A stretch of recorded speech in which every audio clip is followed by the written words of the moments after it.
Hello student, global classes में आपका स्वागत है।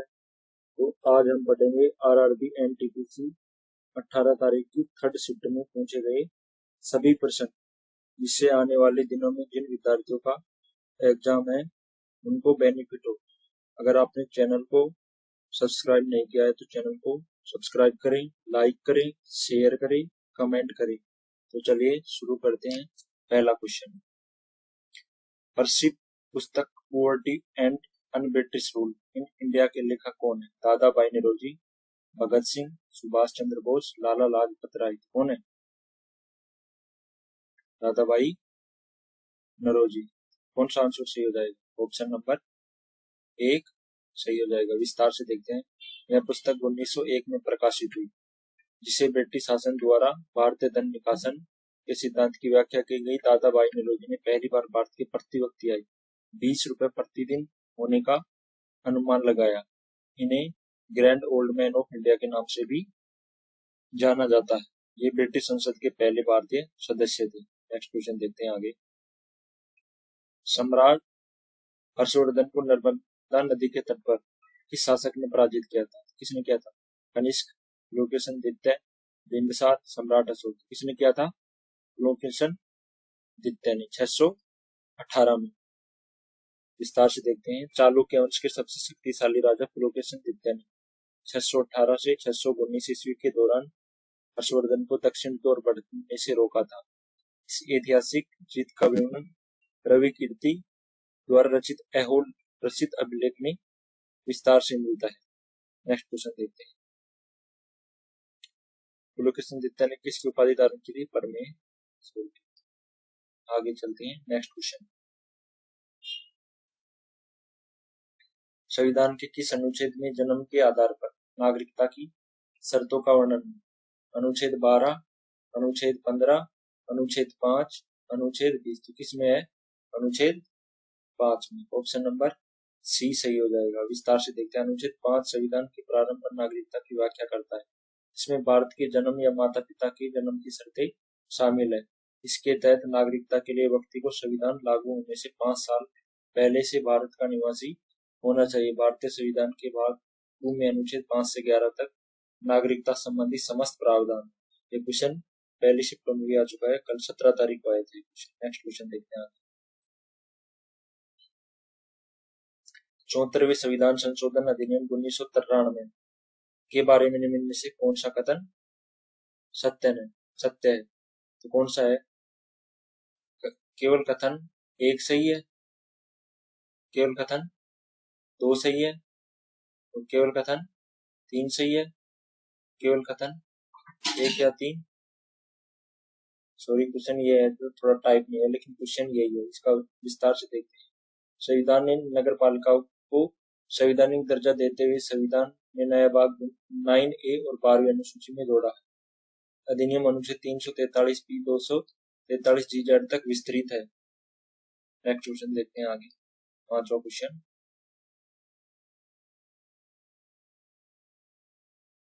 FRA 2025 रिपोर्ट के अनुसार कुल वन क्षेत्र में भारत का विश्व में कौन सा स्थान है?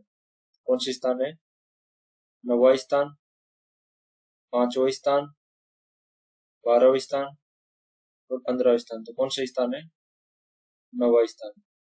ग्लोबल फॉरेस्ट रिसोर्सेज असेसमेंट 2025 के अनुसार भारत अब वन क्षेत्र के मामले में दुनिया के 9वें स्थान पर पहुंच गया है। भारत का कुल वन क्षेत्र लगभग 32 मिलियन हेक्टेयर है, जो कि पूरी दुनिया के वन क्षेत्र का लगभग 2% हिस्सा है। वन क्षेत्र में औसत वार्षिक वृद्धि मामले में भारत तीसरे स्थान पर। नेक्स्ट क्वेश्चन देखते हैं। 6वां क्वेश्चन, राखी गढ़ी में 2013 से 16 के दौरान खुदाई के नेतृत्व किसने किया था? दयाराम साहनी, प्रोफेसर वसंत सिंधे, राखलदास बनर्जी और R.K. विश्वनाथ। किसने किया था? प्रोफेसर वसंत सिंधे। ऑप्शन नंबर कौन सा सही हो जाएगा? बी सही हो जाएगा। देखिए विस्तार से जानते हैं। प्रोफेसर वसंत सिंधे के नेतृत्व में 2013 से 2016 के बीच राखी गढ़ी में व्यापक उत्खनन और वैज्ञानिक शोध किया गया। राखी गढ़ी को सिंधु घाटी सभ्यता का सबसे बड़ा भारतीय स्थल माना जाता है, जो हरियाणा के हिसार जिले में स्थित है। यहाँ से प्राप्त अंकलों में डीएनए नमूने से प्राचीन भारतीय के आनुवंशिक इतिहास के बारे में महत्वपूर्ण तथ्य उजागर किए गए। नेक्स्ट क्वेश्चन देखते हैं आगे। 2011 की जनगणना के आधार पर सबसे कम जनसंख्या घनत्व वाला राज्य कौन सा है? नागालैंड, त्रिपुरा, अरुणाचल प्रदेश और मेघालय। तो कौन सा है? Arunachal Pradesh. Option number C सही हो जाएगा। अरुणाचल प्रदेश की जनसंख्या घनत्व मात्र 17 व्यक्ति प्रति वर्ग किलोमीटर है, जो भारत के सभी राज्यों में सबसे कम है। इसके विपरीत 2011 की जनगणना के अनुसार बिहार 1106 व्यक्ति प्रति वर्ग किमी के साथ सबसे अधिक घनत्व वाला है। जनसंख्या घनत्व का सबसे प्रति वर्ग किलोमीटर क्षेत्र में निवास करने वाले व्यक्तियों की औसत संख्या होती है।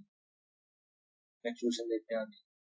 24 अक्टूबर 2025 को मनाए गए विश्व पोलियो दिवस का मुख्य विषय क्या था? Polio free world, vaccination for all, healthy children एवं polio every child every vaccine every year. तो कौन सा हो जाएगा?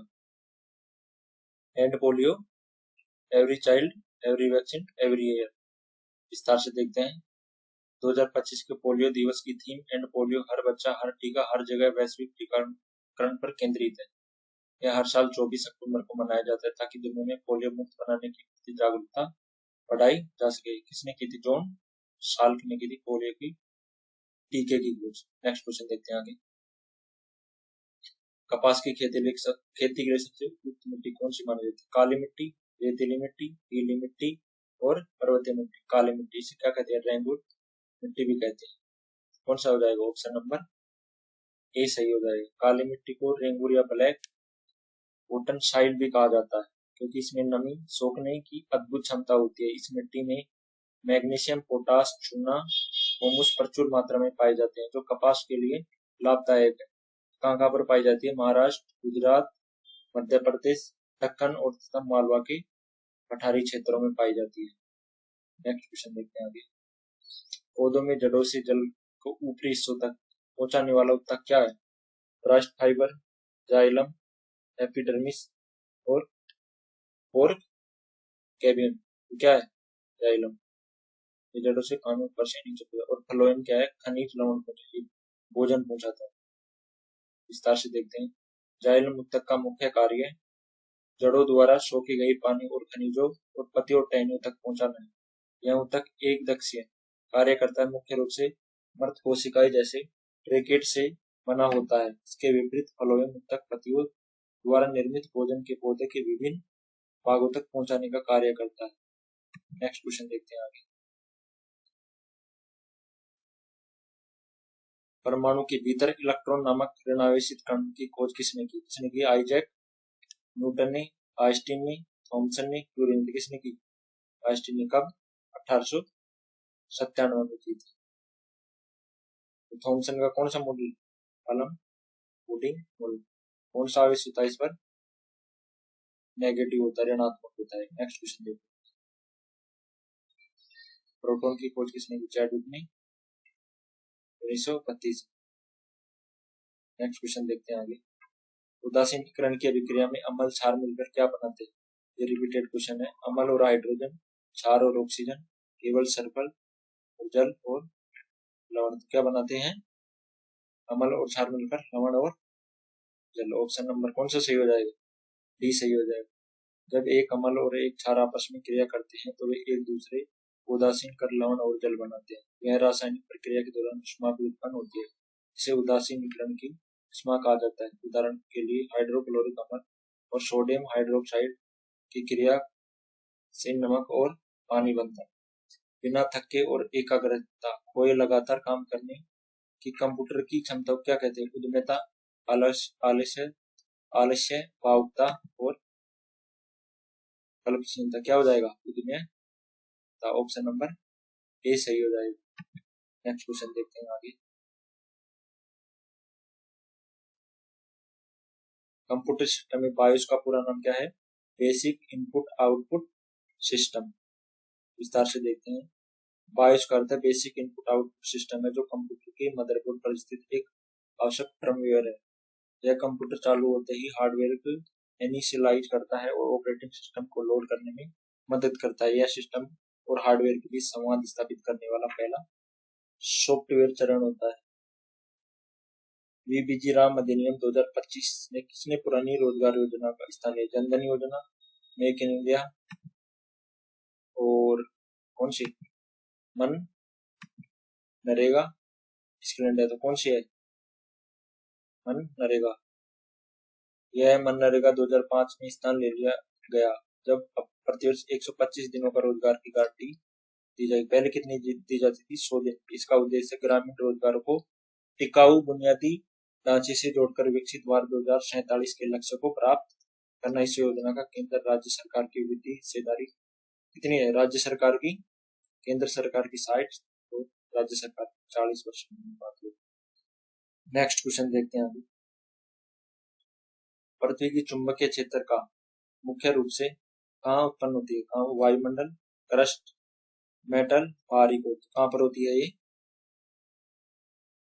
कोर, बाहरी कोर। पृथ्वी की चुंबकीय क्षेत्र जियोडाइनो प्रक्रिया के माध्यम से बाहरी कोर में उत्पन्न होती है। बाहरी कोर मुख्य रूप से तरल लोहे और निकेल से बना होता है, जिसकी गति से विद्युत धाराएं चुंबकीय क्षेत्र बनता है। चुंबकीय क्षेत्र पृथ्वी को हानिकारक सौर किरणों और अंतरिक्ष घातक किरणों से सुरक्षा करता है। नेक्स्ट क्वेश्चन देखते हैं। हरियाणा राज्य की एक बहुत लोकप्रिय पारंपरिक लोक नृत्य शैली कौन सी है? रांगनी, गरबा, बहू, कुचिपुड़ी। तो कौन सी है? रागनी। ऑप्शन नंबर ए सही हो जाएगा। ये क्वेश्चन है जो पहले भी आने वाले जो पीछे की शिफ्ट है उनमें भी रिपीट हो चुका है। अगर आप पहले की वीडियो नहीं देखे ना, उन वीडियो को देख ले ताकि आपको और भी फायदा हो। रागनी हरियाणा की एक प्रसिद्ध लोक संगीत और गायन शैली है जो वहाँ की ग्रामीण संस्कृति का एक अभिन्न हिस्सा है। अन्य विकल्पों में बाउल पश्चिम बंगाल, लावणी महाराष्ट्र, बिहू असम का लोक नृत्य है। नेक्स्ट क्वेश्चन देखते हैं। भारत में पहली ई लोक अदालत किस वर्ष घोषित की? 2015, 2020, 2022, 2024। ई लोक अदालत कब घोषित की? 2020 में। ऑप्शन नंबर कौन सा सही हो जाएगा? बी सही होगा। भारत की पहली वर्चुअल ई लोक अदालत जून 2025 में छत्तीसगढ़ राज्य विधिक सेवा प्राधिकरण द्वारा आयोजित की गई। इसका मुख्य उद्देश्य कोविड-19 महामारी के दौरान लंबित कानूनी मामलों को सुरक्षित और त्वरित डिजिटल समाधान करना। जबकि भारत की पहली पारंपरिक लोक अदालत कब शुरू हुई? मोस्ट इंपोर्टेंट है गुजरात। Next question. विंडो 11 के स्टार्टअप प्रोग्राम को मैनेज करने के लिए कौन सी कमांड का उपयोग किया जाता है? नोटपैड, पेंट, मिसो, कॉन्फिग और कैलकुलेटर। तो कौन सी आ जाएगी? मिसो कॉन्फिग। सिस्टम कॉन्फ़िगरेशन एक गतिशील टूल है। इसका उपयोग स्टार्टअप समस्याओं को सुलझाने और बूट विकल्पों को बदलने में होता है। विंडो 11 में यह टूल यूजर की टास्क मैनेजर पर ले जाता है जहां से अनावश्यक बैकग्राउंड एप्स को बंद किया जाता है। इसके माध्यम से सिस्टम की कार्य क्षमता को बेहतर बनाने के लिए सुरक्षित मोड भी चुना जाता है। नेक्स्ट क्वेश्चन देखते हैं आगे। CAA 2019 के तहत किन देशों के प्रवासियों को नागरिकता देने का प्रावधान? नेपाल, श्रीलंका और भूटान, म्यांमार, चीन। ये सही हो जाएगा। भारत, बांग्लादेश, पाकिस्तान, इन तीनों को देने का अधिकार है। देख लेते हैं एक बार विस्तार से जान लेते हैं। चैनल को लाइक, शेयर, सब्सक्राइब। इसी ऐसे वीडियो मिलेंगे आपको। इस कानून के तहत इन तीनों पड़ोसी देशों से आए हिंदू, सिख, बौद्ध, जैन, पारसी, ईसाई समुदाय को नागरिकता दी जाएगी। इन लोगों पर लागू होता है 31 दिसंबर 2014 पहले धार्मिक उत्पीड़न के बाद भारत आए थे। 2014 से पहले आए थे ना। पहले 11 वर्ष थी नागरिकता प्रावधान करने की, प्राप्त करने की अनिवार्यता। अब कितनी हुई? 5 वर्ष कर दी। नेक्स्ट क्वेश्चन देखते हैं आगे। अमीर खुसरो ने किस भाषा के बारे में कहा कि केवल ब्राह्मणी ही जानते हैं? संस्कृत, फारसी, पाली और प्राकृतिक। कौन सी भाषा? संस्कृत। ऑप्शन नंबर कौन सी सही हो जाएगा? ऑप्शन 1 सही हो जाएगा। देखिए अमीर खुसरो के बारे में। अमीर खुसरो ने अपनी प्रसिद्ध पुस्तक नूर सुपीरियर में संस्कृत की प्रशंसा करते हुए कहा कि यह केवल विद्वान ब्राह्मण ही जानते हैं। उन्होंने उल्लेख किया कि संस्कृत किसी विशेष क्षेत्र तक सीमित नहीं है बल्कि पूरे भारत विद्वानों द्वारा उपयोग की जाती है। नीति ए हिंद का उपयोग किया जाता है। भारतीय क्षेत्र भाषाओं को विविधता का वर्णन किया। गहन कृषि और विस्तृत कृषि का मुख्य अंतर क्या है? गहन कृषि क्या होती है? मिट्टी की गहराई, ये भी गलत। प्रति इकाई उत्पादन और निवेश, वर्षा के समय बीजों का आकार, तो क्या है? ऑप्शन बी सही होगा, प्रति इकाई उत्पादन और निवेश। नेक्स्ट क्वेश्चन देखते हैं आगे। 68वें ग्रैमी पुरस्कार 2026 से बेस्ट न्यू आर्टिस्ट का खिताब किसने जीता? किसने जीता?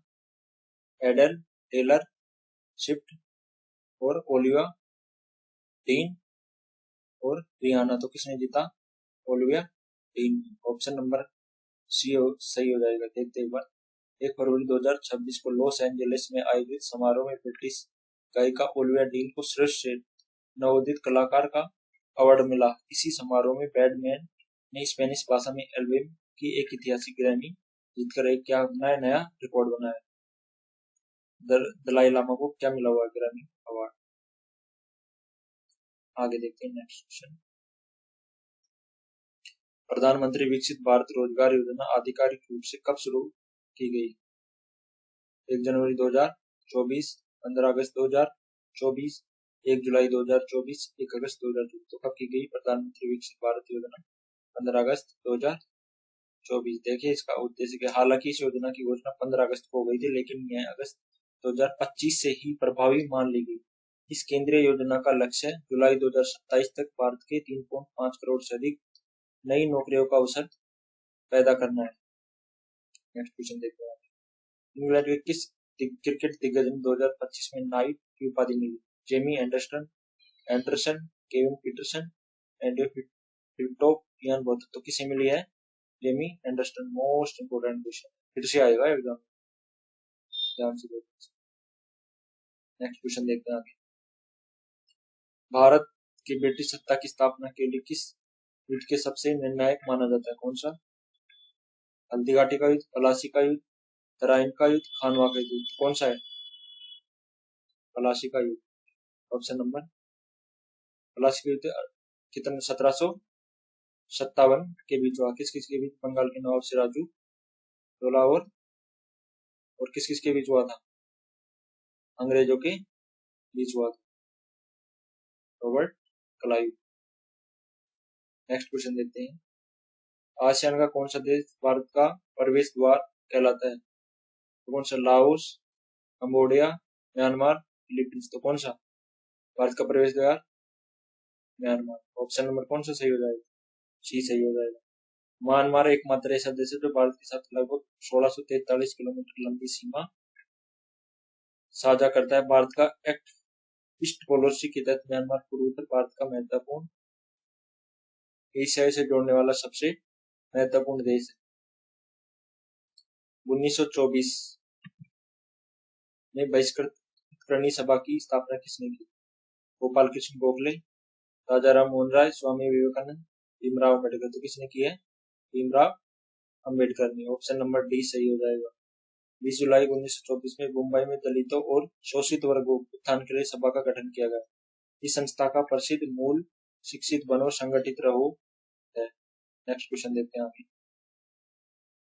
विश्व पर्यावरण दिवस 2025 के आधिकारिक थीम क्या है? Beat plastic pollution, save water, plant trees, clean air, तो क्या है? Beat plastic pollution. Option number क्या हो जाएगा? ए सही हो जाएगा। नेक्स्ट क्वेश्चन देखते हैं आगे। भगवान विष्णु की प्रसिद्ध चतुर्मुख मूर्ति किस मंदिर के गर्भगृह में स्थित है? मीनाक्षी मंदिर, लक्ष्मण मंदिर, खजुराहो, सोमनाथ मंदिर, सबरीमाला मंदिर, तो क्या? लक्ष्मण मंदिर, खजुराहो। देखते हैं विस्तार से। खजुराहो के लक्ष्मण मंदिर की गर्भगृह में भगवान विष्णु के 3 सिरों वाला आदित्य मूर्ति है, जिसे चतुर्मुख शैली भी कहा जाता है। इसका मुख्य चेहरा मनुष्य का है, जबकि अन्य 2 चेहरे नरसिंह और वराह के अवतार के। किसने बनाया था खजुराहो का मंदिर? चंदेल शासकों। मोस्ट इंपोर्टेंट है, फिर से आएगा ये क्वेश्चन। नेक्स्ट क्वेश्चन देखते हैं आगे। टेंगा किस प्रकार की सदाबहार वनों का एक प्रमुख उदाहरण है? कटीली झाड़ियां, घास के मैदान, शंकुधारी वन, तो क्या हो जाएगा? सी हो जाएगा शंकुधारी वन, ऑप्शन नंबर। टैगा वनों को बोरियल वन भी कहा जाता है। मुख्य रूप से कनाडा आयु ठंडे क्षेत्रों में पाए जाते हैं। चीड़ सुप्रोगास शंकु के अगर सदा बार वृक्षों की प्रधानता होती है। नेक्स्ट क्वेश्चन देखते हैं अभी। मई 2025 तक पीयूष गोयल भारत सरकार के किस मंत्रालय के केंद्र मंत्री? पीयूष गोयल किससे हैं? वाणिज्य एवं उद्योग मंत्रालय, ऑप्शन नंबर डी सही हो जाएगा। नेक्स्ट क्वेश्चन देखते हैं। नागरिकता अधिनियम 1955 की किस धारा के तहत देशद्रोही व्यवहार की नागरिकता छीन ली जा सकती है? धारा 10, धारा 1, धारा 15, धारा 20। तो कौन सी धारा 10 के तहत नागरिकता आपसे छीन ली जाएगी? ये क्वेश्चन पहले भी आया हुआ, मैं बोल रहा हूँ। अगर आपने पहले की वीडियो नहीं देखी तो उन वीडियो को देखे तो आपको आपको बेनिफिट होगा।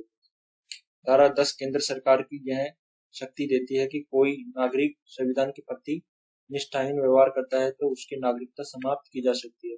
मुख्य रूप से उन लोगों पर लागू होती है जिन्हें पंजीकरण या प्राकृतिक रूप से नागरिकता प्राप्त होती है। धारा 8 नागरिकता के स्वैच्छिक त्याग। धारा 9 किसी अन्य देशों की नागरिकता लेने की स्वयं स्वामित्व संबंधित है। COP 30 25 मिनट में किस गैस के उत्सर्जन को कम करने के लिए कड़े कदम उठाए? कौन सी? नियोन, मीथेन, हीलियम और तो कौन सी है? मीथेन। देखिए क्या है, COP 30 में ब्राजील में मीथेन, COP 30 कहाँ पे हुआ? ब्राजील।